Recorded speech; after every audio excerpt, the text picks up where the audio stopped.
कृति है दहेज।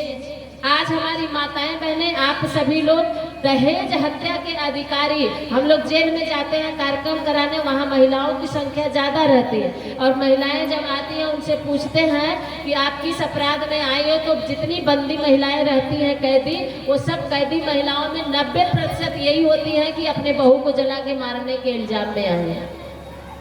लिस्ट आप ही बनाते हो। बेटा पैदा हुआ तब से लेकर के और इतना पढ़ाई लिखाई कराए हैं तो हम अपने बेटे की बोली लगाएंगे जितने में हमारा बेटा बिक जाए, बढ़िया से बढ़िया दाम मिल जाए। ऐसे बेचते हो बेटा बेटी को। गाय भैंस पहले बिकते थे, आज बेटा बिक रहा है। 4 लाख में हमारा बेटा बिकेगा, 5 लाख में बिकेगा।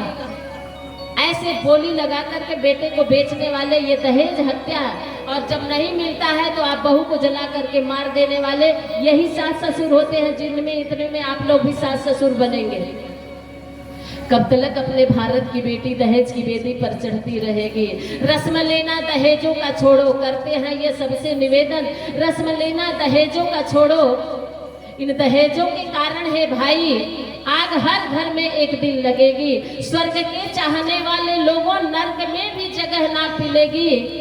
बेटियां यदि इसी तरह दहेज की बेदी पर चढ़ती रहेंगी। बेटियों के लिए आप बेटा आज चिंतित रहते हैं माँ बाप तो बेटी के विवाह के लिए, क्यों 4 बेटी हो गई, दीदी जी चिंता हो रही है कि इन बेटियों का विवाह कैसे होगा। केवल एक कारण होता है दहेज लेना। और दहेज लेने के भिखारियों जरा ध्यान से सुनिए, आज का दहेज भिखारी इतना बड़ा भिखारी हो गया है कि रास्ते में चलता फिरता भिखारी से भी बदतर हो गया है। वो 1 रुपया दे दो तो दुआ देता चला जाएगा, तो भगवान तुम्हारी रोजी रोटी में बरकत करे। लेकिन दहेज के भिखारी इतने नीच, इतने दरिंदे होते हैं कि उनको कार मांगा तो कार दे दिया, नगद मांगा तो कैश दे दिया, जो भी दे दिया उसके बाद भी पेटी नहीं भरती है और बेटी को जला करके मार देते हैं। ऐसे दहेज के लिए आप लोग यहाँ से संकल्प लेकर के जाएंगे कि हम अपने बेटे के विवाह में दहेज नहीं लेंगे। हम शादी अपने बेटे के विवाह में आदर्श करेंगे। जो मांगा जाता है वो दहेज होता है, जो प्रेम से मिलता है वो उपहार होता है। अगर बेटी वाला प्रेम से आपको जो भी दे रहा है उसको ले लीजिए, वो उपहार है, क्योंकि आप उसको कष्ट देकर नहीं ले रहे हैं। और जबरदस्ती जो मांगोगे कि नहीं हमको फ्रिज चाहिए, हमको टीवी चाहिए, हमको रेफ्रिजरेटर चाहिए, कूलर चाहिए, सोफा चाहिए, बेचारी की अगर हिम्मत नहीं है देने की, अरे लक्ष्मी जैसी बेटी अपनी दे रहा, 20 साल से कलेजे का टुकड़ा जो माँ बाप अपनी बेटी को पाल करके रखे हैं, वो कलेजे का टुकड़ा काट करके तुमको बहू के रूप में दे रहे हैं, उससे संतुष्टि नहीं है दहेज वालों। उनके घर का लोहा लकड़ ले करके शनि ग्रह की शांति करवाओगे क्या? दहेज में आए कितने लोग ऐसे इतिहास गवाह है कि दहेज की आई चीज आपके घर में कभी भी बरकत नहीं होने देती है, हमेशा विध्वंस कराती है। चाहे वो किसी भी रूप में दहेज की चीज आई हो, ले लेना। जबरदस्ती अपने बेटे के विवाह में फ्रिज मांग लेना, बेचारा खेत बेच के बेटी का बाप दे देगा, लेकिन गारंटी के साथ कर रहे हैं फ्रिज घर में आएगी, दोनों के दोनों गला के मरीज हो जाओगे, पानी पीना नसीब नहीं होगा। आप इतिहास उठा के देख लीजिए, बेटी दहेज का धन कितने लोगों का बैंक बैलेंस बनाया है। दहेज का धन आएगा मेरी माताओं बहनों तो धन के साथ शनि ग्रह भी आएंगे। लोहा लेते हैं चाहे गाड़ी के रूप में, चाहे जिसके रूप में, लोहा में शनि ग्रह आते हैं। और शनिचर को अगर विवाह हो गया तो और बढ़िया बात बन जाएगी। और सोना लेते हैं उसमें भी आते हैं, कलयुग भी आता है सोने में, क्योंकि वो जबरदस्ती आप लेते हैं, बेईमानी का लेते हैं, उसमें भी आता है, कलयुग भी आता है। घर में घोर कलयुग आएगा, नरक बन के रह जाएगा घर आपका। वस्त्र भी लेते हैं, जब शनि ग्रह कभी करवाइए ना शांति, तो उसमें वस्त्र, सोना और ये लोहा 3 चीज दान किया जाता है। क्यों? क्योंकि शनि ग्रह की शांति हो जाए, शनि ग्रह चले जाए, है ना। और आपके घर में कितने लोहा सोना कपड़ा आता है दहेज के साथ में, बोलिए। वो शनि ग्रह कितने मात्रा में आ जाते हैं। कभी घर में सुकून नहीं मिलेगा दहेज लेने वाले।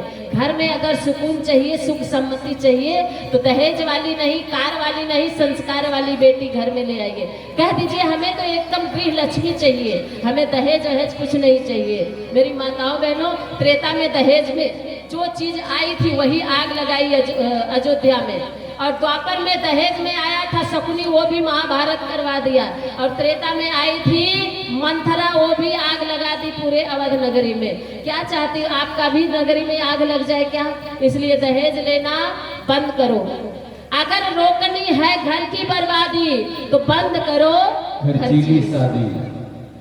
ये विकृति है, दहेज नहीं लेंगे इसका आप लोग कितने कितने घर में बेटे जवान है शादी करने लायक, जरा हाथ उठाइएगा तो। ओ सब बेटियां वाले हो, बेटा नहीं है किसी के। लेने का मन है ले लीजिएगा, अपना जो काम है ड्यूटी है उसको बता दे रहे हैं, लेकिन ये भी बता के जा रहे हैं आएगी ना तो पाँव दबाने की कभी उम्मीद मत रखिएगा दहेज वाली से। न सोचिएगा हम सासू अम्मा बनेंगे, पानी ले आके देगी, पाँव दबाएगी ना, पाँव नहीं दबाएगी, बल्कि आपका हाँ जब संस्कार वाली आएगी तब पाँव दबाएगी। वो लंबी कार वाली आएगी तो उसमें घुमाएगी भी नहीं आपको, चल बुढ़िया हट इधर से, हमारी कार में तुम्हें नहीं बैठना है। इसलिए संस्कार वाली बहू लाए। और जो लोग बेटे को लाएंगे ना बहू, यहाँ अनमैरिड बेटे जो बैठे हैं ना, शादी जिनकी नहीं हुई है, वो भी थोड़ा ध्यान से सुन लो बेटो। अगर माँ बाप दहेज लेके शादी करे ना तो आप मना कर दीजिएगा, पिताजी दहेज वाली शादी मत करिए, अच्छी शादी आदर्श वाली शादी करिए, दहेज वाली मत करिए। अगर दहेज वाली मन हो करने का तो करिएगा, लेकिन पति बनना भूल जाइएगा। पति नहीं बन के रहेंगे, नौकर बना के रखेंगे। जितना मांगेगा आपका बाप दे देगा, वो कैश दे देगा 4 लाख, लेकिन जब घर में बहू आएगी ना तो शान से आपको नौकर बनाएगी, पति नहीं बनाएगी। आएगी सुबह सुबह उठेगी तो कहेगी मेरा चप्पल ले आओ, जरा स्लीपर लेके आओ, जाओ जाओ जल्दी चाय बना के ले आओ। आप कहेंगे अरे अरे हम तुम्हारे हस्बैंड है, हमको ऐसे बोल रही हो। अरे बोलेगी not my husband, you are my servant. मुंह मांगा इनाम दिया है, पैसा दिया है मेरे बाप ने, तेरे भिखारी बाप को। दहेज लेकर के आप घर में लक्ष्मी नहीं पाओगे, दहेज लेकर के घर में कलह पाओगे। इसलिए संकल्प लेकर के जाइए, बिना दहेज की शादी करेंगे।